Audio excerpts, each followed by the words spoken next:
कराची में पीएसटी ऐं JST उम्मीदवारनि offer letter न मिलण ख़िलाफ़ एहतजाजी मुज़ाहिरो कयो आहे। कराची प्रेस क्लब आॾो एहतजाज कंदड़ जेएसटी ऐं पीएसटी टेस्ट पास उम्मीदवारनि दाहींदे चयो आहे त सिंध जे हर ज़िले में डी फॉर्म न हुजण सबबि केतिरनि ई उम्मीदवारनि खे ऑफर लेटर न पिया ॾिना वञनि, जंहिंजो मक़सदु फारम डी इश्तिहार जे आख़िरी तारीख़ खां पोइ ठाहियो वियो आहे।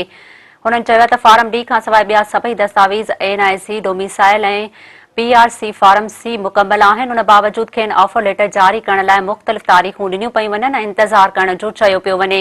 हुननि वधीक चयो आहे त भर्तियुनि वारे अमल खे 1 साल गुज़री वियो आहे, पर फारम डी जी कट ऑफ डेट जो मामिलो अञा ताईं काबीना में नाहे उथारियो वियो, जंहिं करे खेनि ऑफर लेटर मिलण वारो मामिलो रोलड़े में अची वियो आहे। हुननि जो चवणु हुयो त सेक्रेटरी तालीम अकबर लग़ारी ख़ातिरी कराए चुको आहे त फारम डी वारो मामिलो काबीना मां हल करायो वेंदो, पर अञा ताईं इहो मामिलो हल नाहे थी सघियो।